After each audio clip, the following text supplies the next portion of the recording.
जगह जी लगाने की दुनिया नहीं है, ये इबरत की जा है, तमाशा नहीं है। মুহাম্মদুর রাসূলুল্লাহ সাল্লাল্লাহু আলাইহি ওয়াসাল্লাম বলেন, ও আমার সাহাবারা, তোমরা শুনে নাও, তোমরা জেনে নাও, কবর প্রত্যেক দিন আওয়াজ দেয়, আনা মিন রিয়াজিল জান্নাত, আমি একটা জান্নাতের বাগান। কবর প্রত্যেক দিন বলে, আনা বাইতুত, আমি হলাম কিড়ামাকড়ের ঘর। কবর প্রত্যেক দিন বলে, ও দুনিয়ার মানুষেরা তোমরা শুনে নাও, আনা মিন হুফরাতি মিনান নার, আমি হলাম একটা জাহান্নামের গাড্ডা। কবর প্রত্যেক দিন বলে, আনা বাইতুল ওয়াহিদা, আমি হলাম কিড়ামাকড়, আমি হলাম একাকী বাসের ঘর। কবর প্রত্যেক দিন বলে, আনা বাইতুল্লাহ ওয়াসিআ, আমি হলাম একটি সংকীর্ণ ঘর। ওরে আমার ঘরের মধ্যে যে আছে সে আর কোনদিন বাইরে বের হতে পারে না, সে আর কোনদিন দেশে ফিরে না।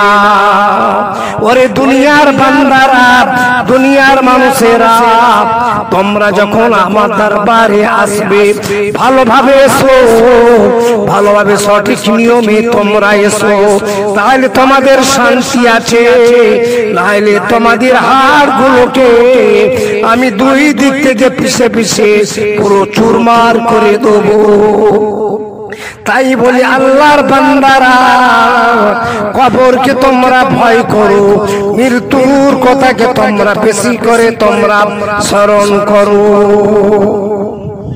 আমার নবী তো জাহানে বাদশাহ আখায়ে নামদার তাজদারে মদিনা দুলারে আমিনা বলেন, ও দুনিয়ার মানুষেরা তোমরা জেনে নাও, তোমরা শুনে নাও, আমার সাহাবারা তোমরা জেনে নাও, তোমরা শুনে নাও, যখন নাকি তোমরা নামাজ আদায় করবে, কবরের কথাকে তোমরা বেশি বেশি করে স্মরণ করবে, আর মনে করবে এই নামাজটা হলো আমার শেষ নামাজ।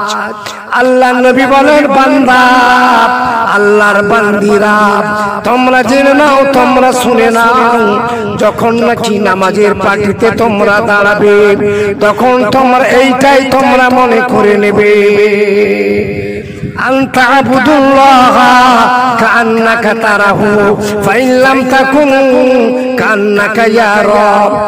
ও আল্লাহর বান্দা, আল্লাহর বান্দিরা, তোমরা যখন নাকি নামাজ পড়বে, তখন তোমরা এইটাই তোমরা মনে করে নেবে, আমি সময় আল্লাহকে আমি দেখতে পাচ্ছি। ফাইন লাম তাকুন, যদি তোমরা এইটাই যদি তোমাদের মনের মধ্যে ধারণা না যদি হয়, তখন তোমরা মনে করে নেবে আল্লাহ আমাদের সময় দেখছে।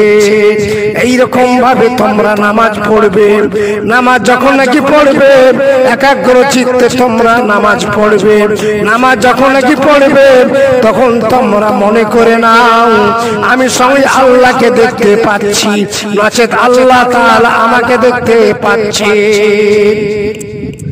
আপনি যখন নাকি নামাজ পড়বেন তখন মনে করবেন আমি পুলসারাতের পুলের উপরে আমি দাঁড়িয়ে আছি, আমার ডান হাতে আমার জান্নাত আছে, বাম হাতে আমার জাহান্নাম আছে। আমি সময় এই আমার নামাজটা হলো আমার আখেরি নামাজ, এই নামাজটা শেষ নামাজ। এইরকম মনোভাব নিয়ে আল্লাহ দরবারে আপনি দাঁড়িয়ে যাবে, মনে করবেন আল্লাহ আমার এই শেষ নামাজটাকে, আখেরি নামাজটাকে তুমি কবুল করে নাও। আল্লাহ নবী সাহাবাদেরকে জিজ্ঞাসা করেছিলেন, ও আমার সাহাবারা, তোমরা মৃত্যুকে দেখে কতটা তোমরা ভয় করো? সাহাবারা বললেন, ইয়া রাসূলুল্লাহ, ইয়া নবীয়াল্লাহ, ইয়া হাবিবাল্লাহ, হুজুর, যখন আমি ফজরের নামাজ আদায় করি, জোহরের নামাজ আদায় করব কিনা তা আমি মনে করতে পারি না।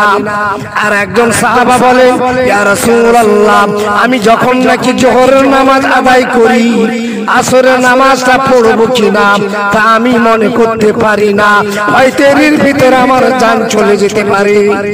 আর একজন সাহাবা বললেন, ইয়া রাসূলুল্লাহ, ইয়া নবীল্লাহ হুজুর, আমি যখন নাকি আসরের নামাজ আদায় করি, মাগরিবের নামাজ পড়তে পারবো কিনা তাও আমার মনের মধ্যে সন্দেহ হয়।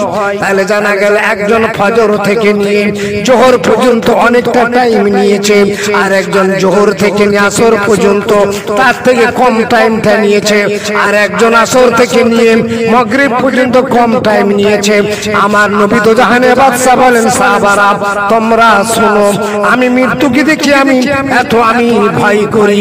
আমি যখন নাকি নামাজ আদায় করি, ডান দিকে সালাম ফিরাবার পরে মৃত্যুকে এত দেখে ভয় করি, ডান দিকে যখন আমি সালাম ফিরাই, বাম দিকে সালাম ফিরাতে পারবো কিনা তা আমি জানি না, হয়তো এর মধ্যে আমার জানটা কবজ হয়ে যেতে পারে, আল্লাহ প্রিয় খাস বান্দা হয়ে যেতে পারি। মৃত্যুর কথাকে আমি এত স্মরণ করি। আম্মা জান মা আয়েশা সিদ্দিকা রাদিয়াল্লাহু তাআলা আনহা আল্লাহ নবীকে জিজ্ঞাসা করলেন, ইয়া রাসূলুল্লাহ, ইয়া নবীল্লাহ হুজুর, আমরা আল্লাহকে এত ভয় করি, এত ইবাদত করি, এত কোরআন তেলাওয়াত করি, এত জিকির আজকার করি, যখন আমরা দুনিয়া ছেড়ে বিদায় নেব, কাল কিয়ামতের দিন সর্বপ্রথমে আল্লাহ তাআলা জান্নাতি পোশাক কাকে পরাবে? আমার নবী তো জাহানের বাদশা বললেন, আয়েশা, আমি নবী মুহাম্মদ যদি জান্নাতের পোশাক আল্লাহ তাআলা সর্বপ্রথমে আমি নবী মুহাম্মদ আমাকে পরাবেন, আমি পড়ার আমি বেশি অধিকার। আল্লাহ নবী বললেন, আয়েশা না না না, সর্বপ্রথমে আমি হযরত ইব্রাহিম আলাইহিস সালাতু সালামকে আল্লাহ তাআলা জান্নাতের পোশাক পরাবে। আমরা সকলেই চাই, নবীগণেরও চাই যে আল্লাহ তাআলা যেন সর্বপ্রথমে ইব্রাহিম আলাইহিস সালাতু সালামকে জান্নাতের পোশাক তিনি যেন পরান। এই জন্য আল্লাহ তাআলা জান্নাতের পোশাক সর্বপ্রথমে ইব্রাহিম নবীকে আল্লাহ পরাবেন। ইব্রাহিম নবীকে আল্লাহ তাআলা যতগুলো পরীক্ষা করিয়েছেন, সমস্ত পরীক্ষায় আমার নবী ইব্রাহিম আলাইহিস সালাতু সালাম তিনি পাস করে গেছেন, কোন পরীক্ষায় তিনি ফেল করেননি। যখন নাকি ইব্রাহিম আলাইহিস সালাতু সালামকে ওই শয়তান নমরুদ কাফের বেঈমান যখন নাকি অগ্নিকুণ্ড করে, যখন নাকি ইব্রাহিম নবীকে যখন আগুনে নিক্ষেপ করা হয়েছিল, ওই সময় সমস্ত ফেরেশতারা তারা হাজারি করেছিল আমার নবী ইব্রাহিম আলাইহিস সালাতু সালামকে।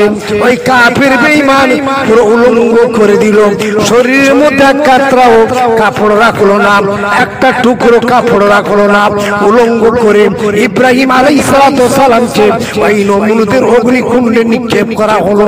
ওই অগ্নিকুণ্ডের মধ্যে যখন নিক্ষেপ করা হলো, আল্লাহ তাআলা বললেন, ওরে দুনিয়ার মানুষেরা, ওরে জিন ইনসান ফেরেশতারা, তোমরা জেনে নাও, তোমরা শুনে নাও, আমার নবীর ইজ্জত আজ পর্যন্ত পৃথিবীর কোনো মানুষ দেখে না, জিন ইনসানও দেখে না।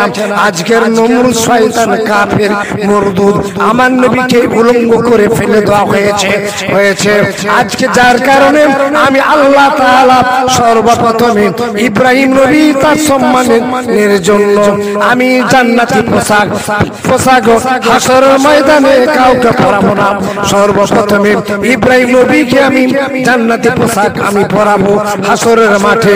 যারা বল সুবহানাল্লাহ।